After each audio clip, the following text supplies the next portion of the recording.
This man donated his body to science, and there he was. Tickets being sold. See him being dissected. The audience was even encouraged to interact with the body. And most importantly, how was this legal? This was all caught on camera by a local TV station. They found out the body belonged to a World War II veteran from Louisiana named David Saunders. He had died last year. Also, the attendees weren't doctors. They were people like you and me. How was this allowed? How could someone purchase a body? And let me tell you this right now. This could very well happen to you. Because once you're dead, everyone wants your body. Let me tell you one thing. Doctors like to learn on real bodies. Not the prosthetic knockoffs, the real stuff. I'm telling you this because they will come back later to bite them in that. Also, by the way, this isn't a new thing at all. Studying cadavers, it's a thing happening since ancient Egypt. Maybe even further, who knows? And they used your body in many ways to maybe practice hip replacement.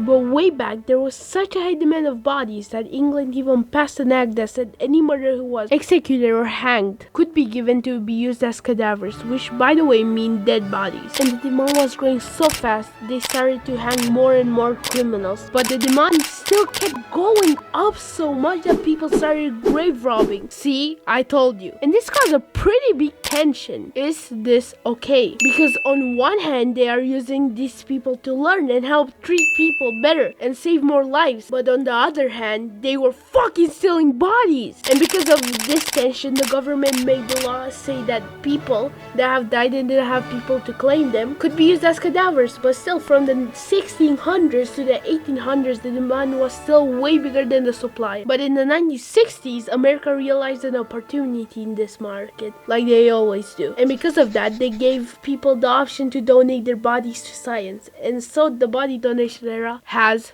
started. Just wait a second. You may be asking, is this the same as donating your organs when you die? No, they're two totally different things. Here's how it works. There are two categories of this thing: transplants and other. In the transplant category, you're agreeing when you die, somebody taking your heart, for example, and giving it to someone else that needs it. Let's take an adult named Matt. He was hit by a truck and bleeding out in the hospital. They know where this whole thing is going, so they call an organ procurement company, also called an OPO, and they tell them that Max is dying, and the OPO verifies if he's on the organ donation list, and if he is, the company is gonna call the parent and ask if they want to donate the organs as well as the tissues. And the parents, of course, are gonna say, what the fuck are tissues? And they will explain that tissues are the skin, bones, tendons, eyes, anything else. And so the family agrees, and everything is sent in real time because organs outside the body have a low lifespan. And after everything gets sent out,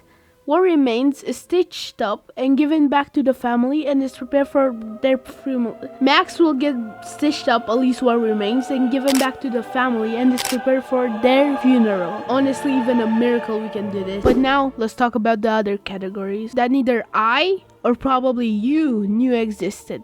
And that probably is for a reason. Let me explain. Let's take an elderly man named Ben. He's at the end of his life, sat in a hospital bed, relaxing in hospice care, and the man shows up from a NATO. This person approaches John and pitches him the idea of donating his body to science, but not as an organ donor, and he explains that, quote unquote, he can leave a lasting legacy with his anatomical gift that will train future doctors. This is kinda insane. It's even, you can say, pretty sus. But the NATO man explains that it's free and also he will pay for a cremation. And Ben and his family aren't pretty well off, so in a kind of weird way, it seems pretty attractive. Ben gives in and signs the papers. When Ben eventually dies, the NATO man comes, picks him up, and brings him to their facility, properly embalms it, and they take him apart. So now he becomes a cadaver. All his body parts, about a dozen, sit in a freezer and are shipped all around the world for a multitude of purposes. Of what is left is cremated and he is sent back to the family. And here's the issue, and here's my issue with this. The people, they weren't signing up for their body to be used like this. And like tickets being sold to see him like a man being dissected. I don't think he signed up for that. And that's why it's kind of worrying. Oh, also, another factor is the lack of regulation in telling people what they are signing up to do, especially with how big the monetary incentives are in this industry. The NATO people have started to partner up with funeral homes, and if the funeral home sells the idea to its people to donate their bodies to science, get a little part of the profit, a little kickback. And because of this, we get people like one of the head of these NATO people, which wanted to make his company like the McDonald's of bodies. I mean, this is just insanity. And yes, some of these companies in this business are kind of shady. Most of them aren't. Now let me tell you some terror stories of this shady industry. One company was cutting up their bodies with chainsaws. The owner was charged with fraud, but they were dropped. Another one was when a health inspector showed up to one of these companies and they found a person defrosting human bodies with a hose in midday in their backyard. This happened, okay? This is fucked. By the way, if you watch this video, please subscribe. It genuinely helped me out. If you want to watch more videos, click here. And if you don't, subscribe. Even if. And like the video, it genuinely helped me out.